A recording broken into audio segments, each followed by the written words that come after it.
A very good morning, class. So, class, as you all know, that we are doing the third chapter of civics, that is, why do we need a parliament? And in yesterday's session, we discussed about certain functions of parliament and how the parliament forms, and also about Rajya Sabha as well as about Lok Sabha. Now, moving on for today's session, today we are going to continue with the functions of parliament. So, let's begin with our session. The second function of parliament is to control, guide and inform the government. So, we will be seeing how the parliament perform this function.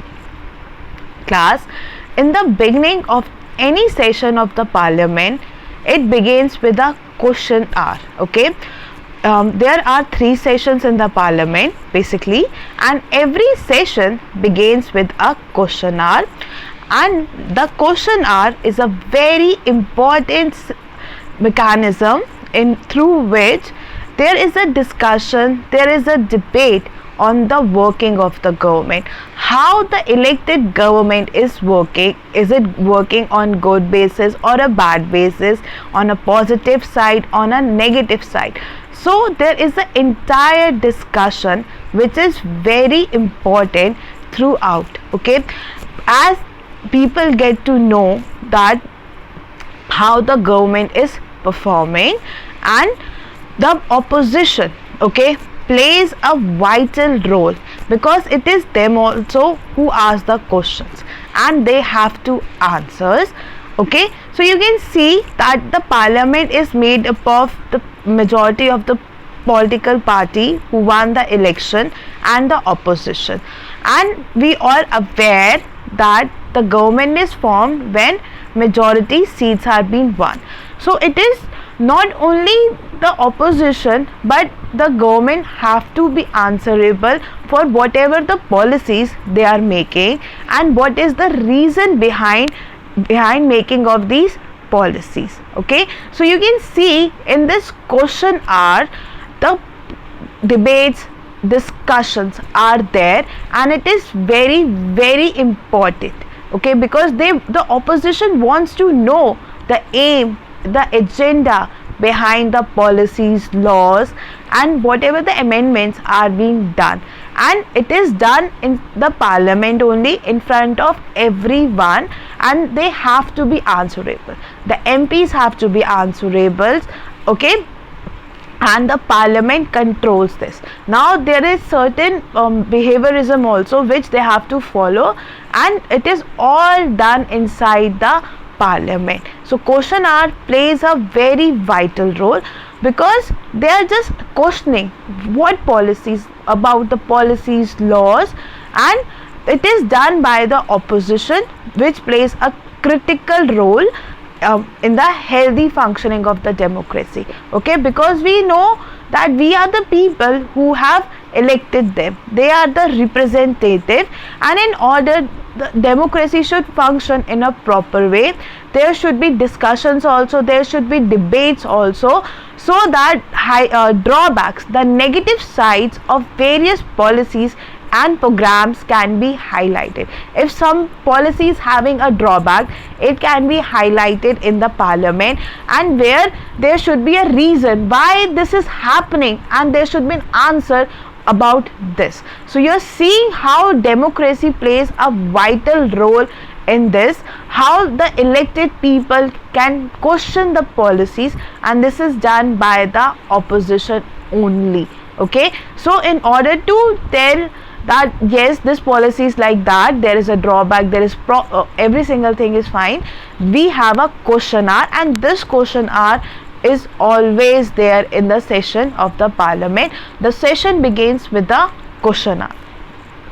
Now in your book there is an example that is given. So this is the example of the question hour, and questions like these are being asked in the parliament and they have to be answered. The MPs have to be answered about what whatsoever the questions being asked regarding the policies or regarding the laws, they have to be answerable.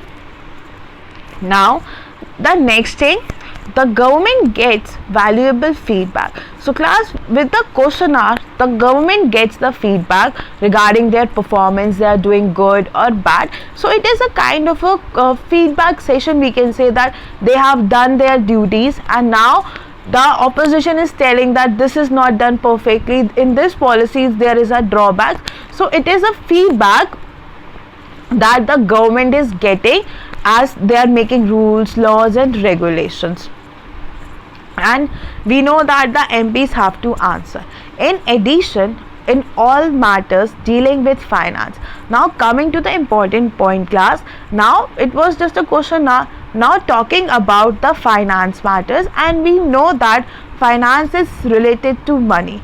Now the parliament's approval is crucial for the government. Now whatever the money is associated, whatever the budget is associated, okay, whatever things is dealing with finance, it is very important that the parliament gets approval to the government, that unless and until the parliament will not approve for that thing, it won't be passed. So it is important that the approval of the parliament is very important, and this is one of the several ways in which the parliament controls, guides and inform the government. So now it is controlling in the sense that they are looking how the government is going to spend the money. It also guides about the drawbacks and informs the government that this is not happening right. So you can see that how the parliament is playing a crucial role in informing the government, in controlling the government